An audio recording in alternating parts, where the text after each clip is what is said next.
श्री शिवाय नमस्तुभ्यम। हम सबको पता है कि आज है गुरुवार और साथ ही गुप्त नवरात्रि की 9वीं तिथि का बहुत ही विशेष और पावन दिन है। आज का दिन बहुत ही शुभ संयोग लेकर आया है, इसलिए मैं आपको एक ऐसा उपाय बताने जा रहा हूँ जो आपके घर में सुख, समृद्धि, शांति और सकारात्मक ऊर्जा लेकर आएगा। आज के दिन आपको अपने घर में दीपक जलाने का एक बहुत ही खास तरीका अपनाना होगा, जिससे मां लक्ष्मी और महादेव की कृपा आप पर बनी रहेगी और किसी भी प्रकार की नकारात्मक शक्ति आपके घर के आसपास भी नहीं फटकेगी। तो ध्यान से सुनिए और इस उपाय को जरूर अपनाएं। पहला उपाय, तुलसी माता के पास दीपक जलाना। सबसे पहले कोशिश करनी है कि आटे का दीपक तैयार करें। अगर किसी कारणवश आटे का दीपक नहीं बना पा रहे हैं तो फिर मिट्टी का दीपक ही लें, लेकिन प्लास्टिक या स्टील का दीपक बिल्कुल भी न लें। अब इस दीपक को लेकर जाना है तुलसी माता के पास।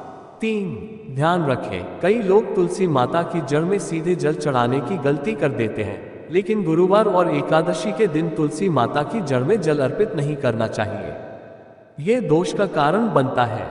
अब दीपक को तुलसी माता की जड़ में थोड़ी दूरी पर रखें। जड़ के बिल्कुल पास दीपक न रखें, क्योंकि उसकी लौ से तुलसी माता को अग्नि का ताप लग सकता है।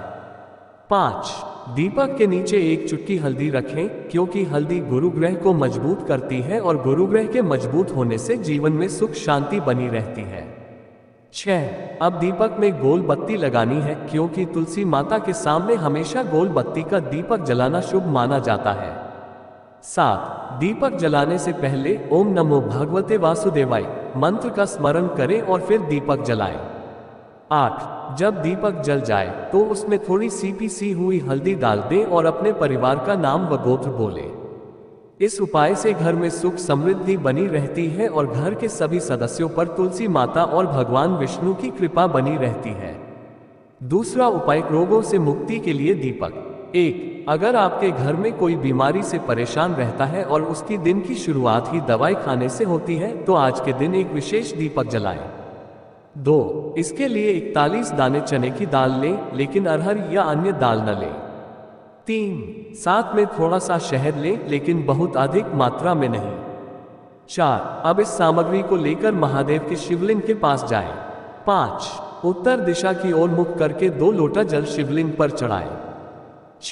सबसे पहले 1 लोटा जल चढ़ाकर शिवलिंग को अच्छे से धो लें।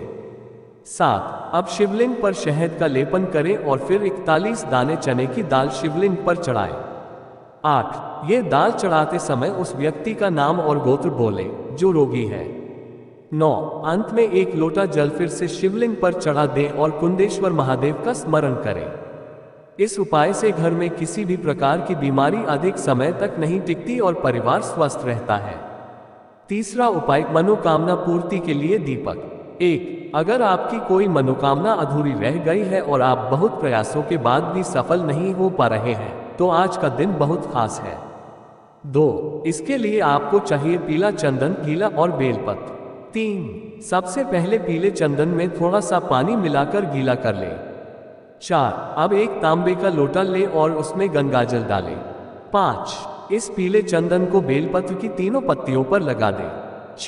फिर इस बेलपत्र को लेकर महादेव के शिवलिंग के पास जाएं। वहां सबसे पहले 1 लोटा जल चढ़ाएं और फिर बेलपत्र को माता अशोक सुंदरी के स्थान पर समर्पित करें। इस प्रक्रिया के दौरान ओम नमो भगवते वासुदेवाय मंत्र का जाप करें। अंत में हाथ जोड़कर अपनी मनोकामना कहें। इस उपाय से आपकी इच्छाएं जल्दी पूरी होती हैं और जीवन में सुख शांति बनी रहती है।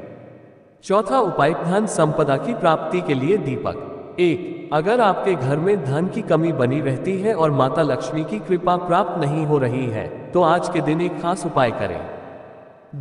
इसके लिए सूखा पीला चंदन 1 चुटकी और कमल गट्टा 1 दाना लें। अब एक तांबे का लोटा लें और उसमें जल भरें।